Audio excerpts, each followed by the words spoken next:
Be sure to pre-order your copy of the Go-Go Offense by Coach Brennan Marion as he takes you through the ins and outs of the most explosive offense and most exciting offense in college football. You can find it on our website at footballgameplan.com/GoGoOffense.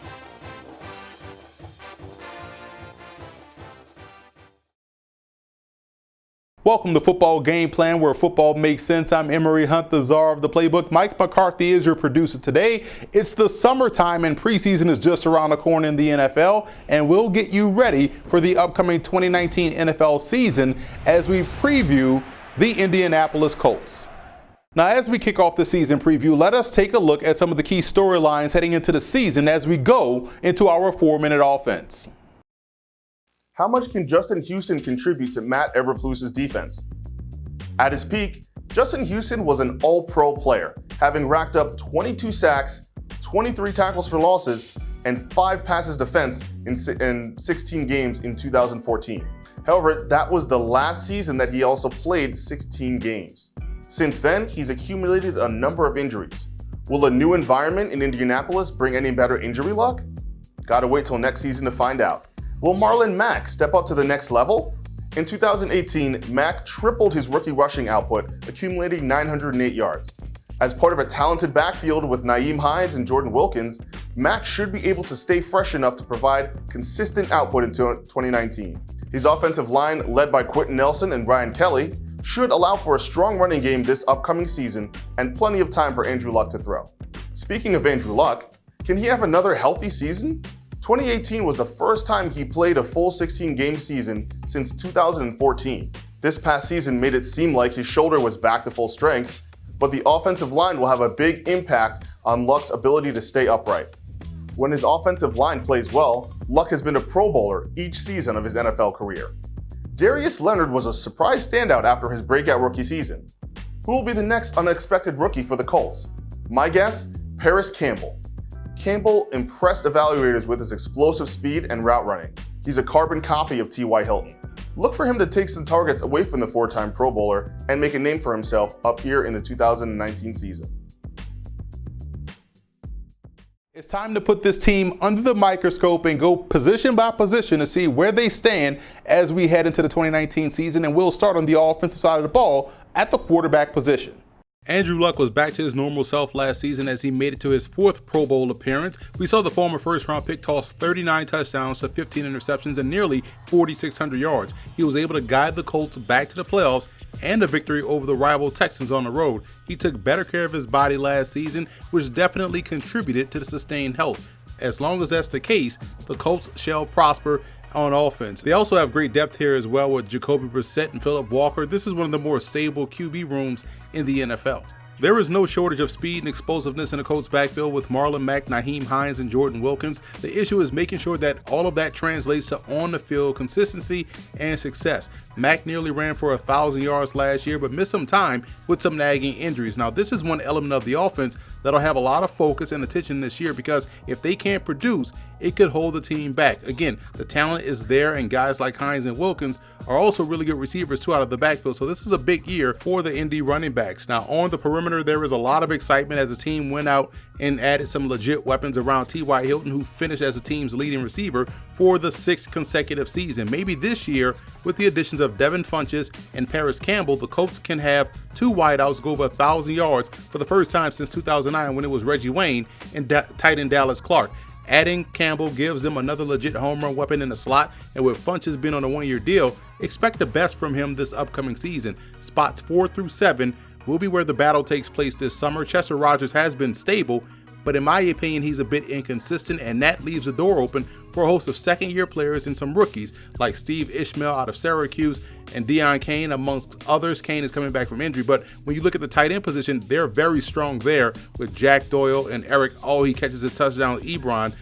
What an addition he was last year for the Colts, snagging 13 touchdowns in 2018. And I like the progression from Mo Alley Cox last year and what we saw from him last season. So it'll be interesting to see how they incorporate all 3 of those guys in the offense once again this year.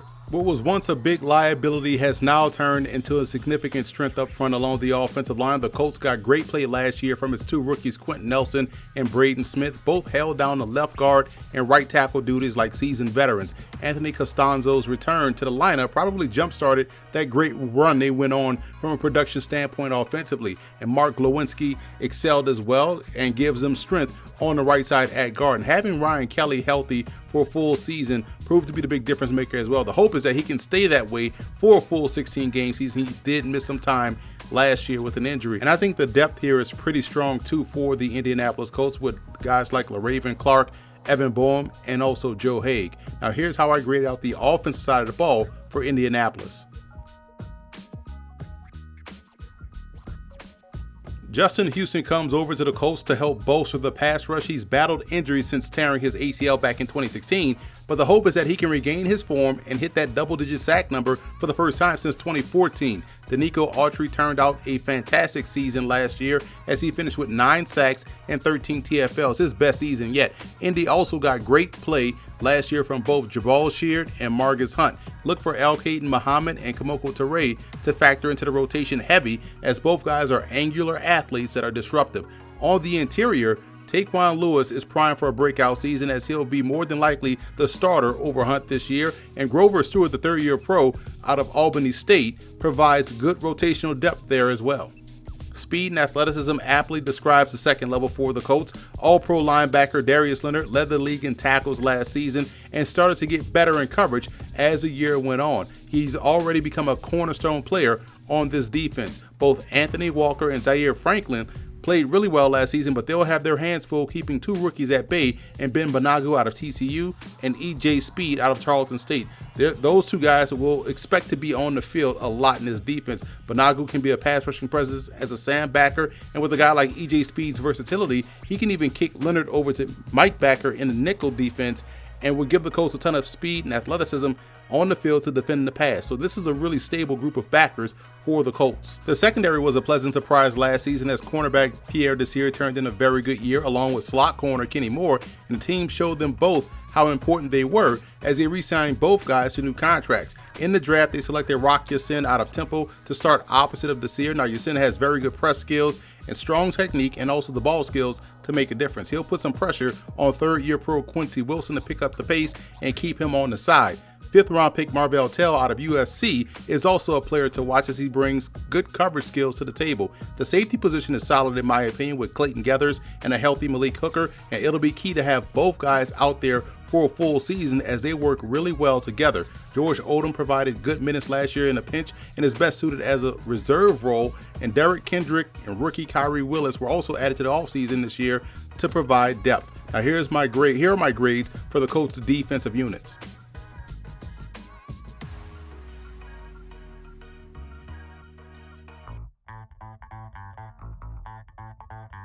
The Indianapolis Colts have two explosive tailbacks in the backfield in Nyheim Hines out of NC State and Marlon Mack out of South Florida. And one way they can get their ground game going is by creating an illusion or going misdirection in the running game and creating lanes for those speedsters to squirt through and take it the distance. I'm going to show you how they can get Marlon Mack rolling by utilizing a toss counter. I'm a big fan of the toss counter. The first time I saw this toss counter or toss dive and also toss counter was when Mike McCarthy, the former Green Bay Packers coach, was the offensive coordinator with the New Orleans Saints, and this was one of the staples that got Deuce McAllister rolling in that Saints running game. We're going to put Jack Doyle in the backfield to give the illusion of a passing set with two tight ends, two receivers, and one tailback. But what we're going to do is get influence going that way and come back the other way with the tailback and Doyle leading the way or kicking out that outside edge rusher and allowing Marlon Mack the lane to squirt through. So what we're going to do, first of all,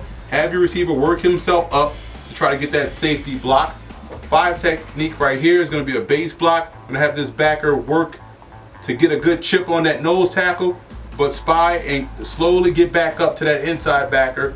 I'm going to have him get that nose kick, eye on the backer, boom, kick out to working up toward the safety, try to get the safeties blocked. And we're gonna show toss. So Andrew Luck is going to reverse pivot and toss it which is why Marlon Mack is going to take his counter step.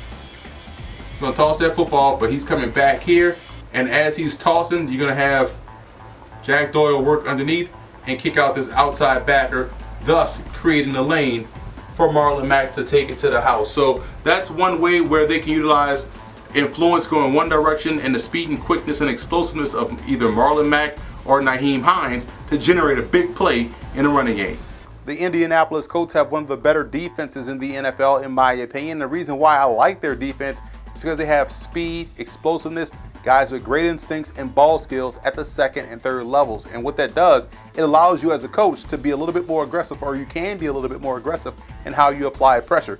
Showing you what we're going to do here. We're going to get pressure, give this pre-snap cover 2 look, but really it's going to be cover 1, where you're going to have these guys on green dog pressures, which means whichever way the back goes, if the back goes to the right, he's responsible for him. If the back goes to the left, he gets the blitz, he's responsible for him, and vice versa. So these two guys, two excellent linebackers. One is your guy from last year, the All-Pro, in Darius Leonard of South Carolina State. And I'm going to put EJ Speed right here in the middle because of his speed and what he can bring to the table in going sideline to sideline. So you have two speedy, instinctive guys here. He's a really good player at Tarleton State. You have your nickel back, 4-5 defense. So you have a nickel defense, and you're still in good position to get pressure. So here's how we're going to get pressure. We're going to send an outside linebacker here on the outside, play contain. Going to have this defensive tackle, which could be Taquan Lewis. He's going to shoot that gap here. Danico Archer is a guy that's very quick off the ball and had a really good year last year. We're going to bring him to the strong side A gap. Outside pressure is going to come here, and we're going to keep an eye on this situation because these two guys can communicate. Because Squad is kept, he can also cover certain slot receivers. So it's going to be between them whether or not he's going to go and he's going to pick up his guy, or if he's going to go and then he's going to pick up his guy. So like I said before, we have these two inside backers on a green dog call. So let's say he goes this way, it's his guy. If he goes that way, it's his guy. We're going to say he's going to go this way into the blitz, which frees him up to go ahead and pressure the quarterback. So these guys are manned up one-on-one. He's manned up right here with this tight end, and we're going to work him back to the middle of the field as your free safety. And like I said, cover 1, and he's responsible for the back that now went that way. So because you have speed, you have one of the better nickel corners in the game, and Kenny Moore, you also have guys that can get pressure on the QB. Indianapolis is going to be one of those defenses that is going to kill people with personnel and pressure. I think because of what they bring to the table at the second level, it makes the rest of the defense work in unison. As far as the next team is going to be the Indianapolis Colts. The Colts have Andrew Luck. Not much to say. I probably wouldn't have him on my team because I think Andrew Luck's going to be the second quarterback taken, and I think he's going to go in the late 3rd to 4th round. I can't do it personally. Marlon Mack. Marlon Mack is going to be a topic of discussion from me because as a person who, I put a really high grade on him when he came out. I thought he was the 4th best running back, I believe, that year that he came out. It's just, he has not been healthy, and I don't like the coach's scheme as far as, I don't think he's going to ride one running back. I think that he likes multiple running backs, and he likes to utilize guys like Nyheim Hines. I think that Jordan Wilkins will get some carries. I think they're going to do a couple of things, but I think they're going to throw the ball more with Andrew Luck than maybe some people are ready for them to do. So I don't think Marlon Mack's going to get those carries that people are expecting. T.Y. Hilton, we know what he does, and if he's healthy, he's the real deal. Guy that I love in this division is Paris Campbell, man. Paris Campbell. He's not Tyreek Hill fast, but he's not far off because no one is Tyreek Hill fast, but Paris Campbell. I'm just going to say it like that. Devin Funchess, he's going to be the 3rd option at receiver alone. And then Eric Ebron is probably the tight end that you want simply because while I think the chain mover can be Jack Doyle, the guy that they throw touchdowns to seems to be Eric Ebron. Although it's going to be hard to get either. I can't trust Jack Doyle, and Ebron will probably go higher than you probably want to pay a value on him. We're going to move on. Sorry, Adam Vinatieri. That's all you can say. Adam Vinatieri. Troy Anthony here, bringing you the best bets for the Indianapolis Colts. The Colts are a young team who looks to keep improving on both sides of the ball. They finished one game behind division winner Houston Texans last season. If Andrew Luck can stay healthy, I see no reason for them not to win the division this year. So at plus 105, it's not a bad bet. Whether or not they win the division, I do see them making the playoffs. I'll take them to go to the playoffs at minus 110. That's all for now. I'm Troy Anthony. Follow me on Twitter at FootballFandom, replacing the O's with zeros. This is David Hassagen, and this is Huddle Up with Hassagen. We're going to fire some quick takes about this year's Indianapolis Colts, starting with this year's breakout candidates. Emery, who do you like? Offensive lineman Mark Lewinsky. I thought he was a pleasant surprise last year as a starter, and it's tough to say breakout as he's going to like his 5th season, but I think he's going to really become a household name. And on defense, I think when you look at what they have in Taquan Lewis, who's going to get a chance to be a significant player on his defense in year 2. I love his ability to use his hands. I love his technique. I think he has a chance to thrive. Who do you think the impact rookies are going to be? Are you looking undrafted or drafted? I'm looking at drafted, and I'm looking at a lot of speed starting on offense with Paris Campbell. I think he lands in the ideal situation as a slot receiver within his offense that has Devin Funchess on one side and T.Y. Hilton on the other side. Paris Campbell goes to exactly the same situation he had at Ohio State. I think he can have a huge year. And E.J. Speed, the linebacker out of Tarleton State, when you watch him on film, you instantly see his speed, pun intended, because of how quick he's able to get into the hole, make a play. And this is a former offensive guy that transitioned into a defensive player. Played some really good football down there in Division II at Tarleton State, home of the Texans. Just wanted to hit some people. That's all I wanted to do. Who are the big X factors this year for the Colts? Marlon Mack has to be an X factor because of the ability to run the football. That brings balance to the offense. That's the one element of their offense that they lacked last year. He has to step up and be that 1,000-yard rusher. And you also look at a team, on defense, Rock Ya-Sin out of Temple. Good press corner, good instincts, good ball skills. He has a chance to be a starter opposite of what they have in Kenny Moore and also out there on the corner. And it's Pierre Desir, I'm sorry. Okay. Let's talk about some of the training camp surprises you're expecting from the Colts this year. Who do you think? Wide receiver Steve Ishmael. I think people don't know a lot about him, but at Syracuse, he was a dog. Yeah. And I thought he did well last year in training camp for the Colts, and it was on the practice squad. He's going to be another training camp dog for these guys, and I think he has a chance to really sneak in and be a 4th receiver on his offense. And Al-Qaid Muhammad, defensive lineman, outside edge rusher, he was with the Saints. They drafted him out of Miami. He has a chance to now with the Colts. He played well last year in Spurs. Always was getting pressure. I think he has a chance to really step up and be another guy that they can count on in that second wave of reserves that they could bring into a game. What kind of optimism and concern do you have for the Colts in a division which has gotten much, much tougher? Better offensive line than anybody else in the division. Arguably the best defense in the division, pound for pound. So that gives you optimism. They have a franchise quarterback in Andrew Luck. They have great receivers on the outside, very good tight end play. So there's a lot to like about the Colts. The cause for concern, can they find a way to run the football? If they can't run the ball, it's going to be a situation where what we saw last year, they can't close out a game, they can't build a lead and then take the air out of the ball. And also if they can't get pressure on the quarterback, if they find that their pass rush is lacking in this division and also in the AFC with Pat Mahomes and teams like that, they're going to have a problem once again. Emery Hunt Thazar, the Playbook here, and joining me now is fellow football game plan analyst Troy Anthony for this $4 with Thazar segment, continuing our preview of the Indianapolis Colts as we take a look at the road to Super Bowl for the Colts, and I look at their defense. If this defense can get better than what they were last year, my God, this team can go right to the Super Bowl. They can bypass go and go straight to the big game. Defensively, I thought there was an opportunity for them to get better as far as rushing the passer and turning the ball over just a little bit more. If their defense can get much better or better than what they were last year with their Rookie of the Year and Darius Leonard, their All-Pro Rookie of the Year from South Carolina State, Indy is going to be a problem this year defensively if that happens. I can't wait to see this guy in his second year. Who would have known? Out of nowhere, he comes in, wins Rookie of the Year. But for them to have any shot this year, I'm going to have to see Marlon Mack and Nyheim Hines become the next 1-2 punch in the league. I need to see them as a thunder and lightning. We seen a little bit of it last season while both of them were healthy. Marlon Mack would tote the rock, get good yardage. Nyheim Hines would come in, catch the ball out of the backfield. I had Mack graded as one of my top running backs when he came out, but I need to see more of a jump this year from both of them together. Well, that's what I was going to add too, because their running game has to take the next step. I think they're solid passing the football. They got good tight end play. They've added depth at receiver. Devin Funchess, talked about Paris Campbell, is another addition to what they have in T.Y. Hilton. So they're fine everywhere else on offense. The offensive line is great. The running game has to catch up, and if they can catch up, this is a much more balanced offense, a much more dynamic offense, and an offense that's going to cause a lot of problems in the AFC.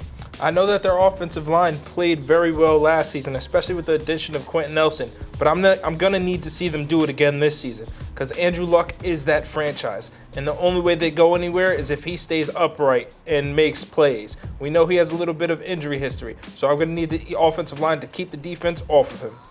Shout out to Football Game Plan Scouting for the Braden Smith selection last year. You know, we had him graded. He was our #1 offensive guard in the draft class. We had him graded higher than Quentin Nelson, who we had graded #2 or #3, I believe. But I do know we had Braden Smith #1. Proved to be a wise addition for the Colts as they got both. Yeah. And that spearheaded their offensive line. So when you're able to be great up front like they were last year, you're going to find yourself winning a lot of games like they did. And if they're able to do that and also run the football this season, the Colts could get to the Super Bowl. I have the Colts finishing second in the AFC South. To me, this is a 10 or 11 win team. I can even see them winning 12 games. I also believe the Texans will win 10 or 11 games and can see those guys winning 12 games. So again, this is going to be a really tight division. What keeps the Colts second for me is I don't have full trust in their running game, but I love their offensive line, love the weapons on the outside for Andrew Luck. I think their defense will be even better this year. So this will be another playoff season for Indianapolis. For this season preview, I'm Emory Hunt, the czar of the Playbook. Be sure to follow me on all of our social media accounts, and don't forget to check out and subscribe to Football Game Plan Podcast on iTunes, where you can find our NFL All 32 podcasts, our fantasy football starting lineup, as well as our Scout Team podcast, and leave us a 5-star rating. Also, subscribe to the Football Game Plan Network, located at youtube.com/footballgameplan. Finally, every Thursday and Friday evening at 6:30 p.m. Eastern Time, be sure to check out the Football Game Plan show on the Game Plus Network. Check with your cable provider for channel listings.